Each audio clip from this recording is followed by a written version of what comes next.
Em um contato com algo insólito ou sobrenatural, a mente humana pode nos confundir do que é real ou fantasia. No caso de hoje, policiais militares destacados para averiguar uma ocorrência atípica acabaram entrando em um turbilhão de pensamentos e sentimentos ao se depararem com algo que era totalmente estranho ao nosso entendimento. E esse nosso entendimento do que é a realidade ou não. Meus queridos ouvintes, esse é o caso Cláudio.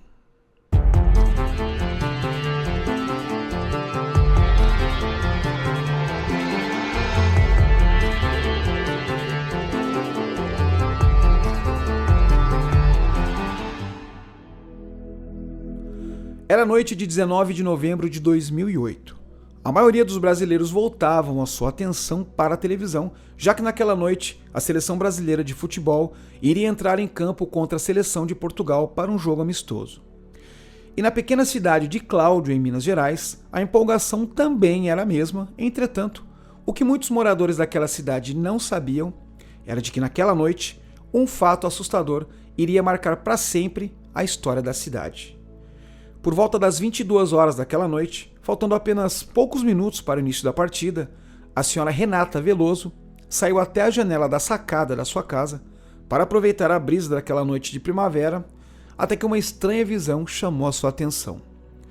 Ela avistou uma luz hexagonal que cruzava o céu da cidade, acompanhada de duas luzes esféricas menores que giravam em torno desse objeto maior. No início, a senhora Renata achou curioso e até mesmo bonito esse brilho que aquelas luzes emitiam. Entretanto, a sua admiração se transformou em espanto quando ela notou que, conforme aquelas luzes avançavam em direção à igreja Nossa Senhora Aparecida, todos os postes de luz do bairro Bela Vista se apagavam inexplicavelmente, e assim que essas luzes passavam por cima deles. Então imagina, as luzes, as naves iam passando ali conforme ela olhava e iam apagando quarteirão por quarteirão. Claro que a dona Renata ficou espantada com aquela estranha visão e decidiu avisar ao seu esposo, o Eisenhower Guerck austríaco. Na época ele era capitão e comandante do batalhão da Polícia Militar da cidade de Cláudio, só que ele estava de folga naquela noite. E ele também passou a contemplar aquele estranho evento por alguns minutos, e ele ficou intrigado com o que ele estava vendo, então ele decidiu ligar para o batalhão e foi atendido pelo cabo Círio Barbosa de Oliveira, que destacou uma viatura para averiguar o que poderia ser aquelas estranhas luzes no céu da cidade de Cláudio.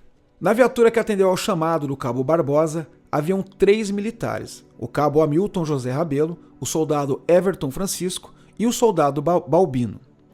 Como estavam em uma posição privilegiada para acompanhar as luzes, o tenente Eisenhower ia coordenando a viatura e via atônito que os objetos se deslocavam no céu, desafiando as leis da física conforme nós conhecemos.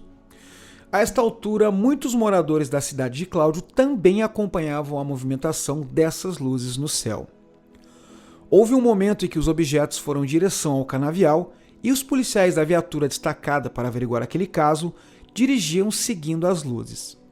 Em um determinado momento, enquanto eles perseguiam as luzes no céu, ao passarem pela rodovia MG 260, notaram que havia um carro parado, e o seu condutor, aparentemente atordoado, relatou aos policiais que também havia visto aquela estranha luz no céu.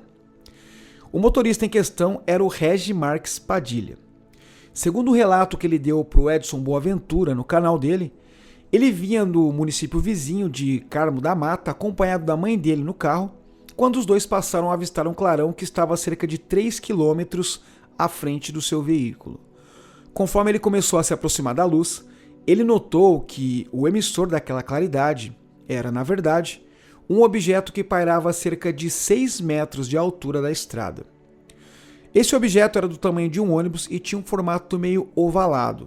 Segundo o relato do Regi, ele tinha a impressão de que aquele objeto era formado somente por luz, como se fosse incandescente. Ele não emitia nenhum som e a luz mudava de amarelo para laranja e depois para o vermelho. Ao tentar definir melhor o que ele havia visto, ele definiu como se o objeto estivesse pegando fogo por dentro, mas esse fogo não se expandia. Então ele ficou olhando aquele estranho objeto por alguns instantes e depois acelerou o carro em direção à cidade de Cláudio e logo em seguida foi quando ele encontrou com os policiais que também perseguiam as luzes. Os policiais militares continuaram tentando chegar próximo àquela luz, até que em um dado momento daquela noite, eles viram um objeto que se deslocavam pela rodovia MG 260 em direção à cidade de Divinópolis. Então seguiram esse objeto até um canavial, na propriedade de uma usina de álcool que tem na região, e quando eles se aproximaram desse canavial, eles tiveram que parar a viatura porque havia uma cerca no local. Então não conseguiram passar por conta da cerca, e aí os policiais notaram que o objeto pousou um pouco à frente do carro, após a cerca, lá no canavial. Então eles desceram do veículo para verificar o que era aquilo.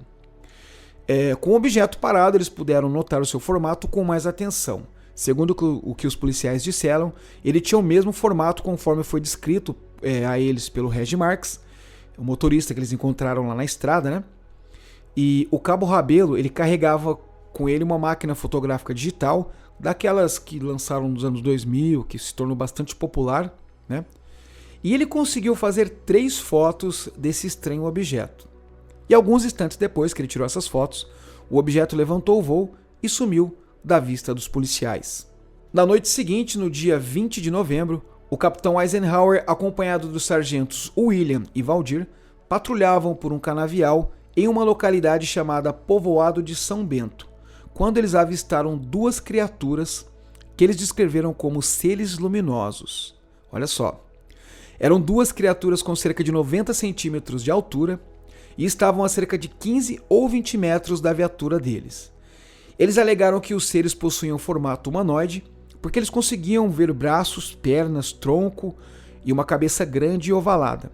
Mas o que mais chamou a atenção desses policiais foi que não conseguiram enxergar os pés dessas criaturas, e por isso eles tinham a impressão de que eles se deslocavam apenas deslizando, como se eles flutuassem ou voassem ali mesmo, né? Então eles passaram a perseguir essas criaturas pelo canavial adentro, até que nessa perseguição eles avistaram um lago em meio ao canavial e tiveram que parar a viatura. Esse lago, segundo o que eles disseram, era muito limpo, de água cristalina, mas parecia ser muito fundo. Então, obviamente, os policiais optaram por não arriscar seguir em frente ali com a viatura. Eles então deram marcha ré na viatura e ficaram apenas observando aqueles seres a cerca de 100 metros de distância.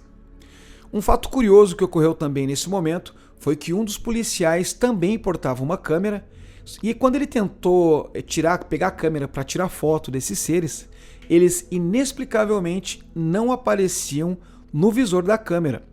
E, para o espanto de todos, o mesmo acontecia quando eles focavam a câmera no lago. Embora nem os seres nem o lago apareciam no visor da câmera, eles alegavam que podia ver normalmente. Então eles enxergavam só quando pegavam a câmera. Para fazer a foto ali, eles não apareciam no visor da câmera. Muito bizarro isso, né? No momento em que eles olhavam para as criaturas, eles começaram a sentir um misto de emoções.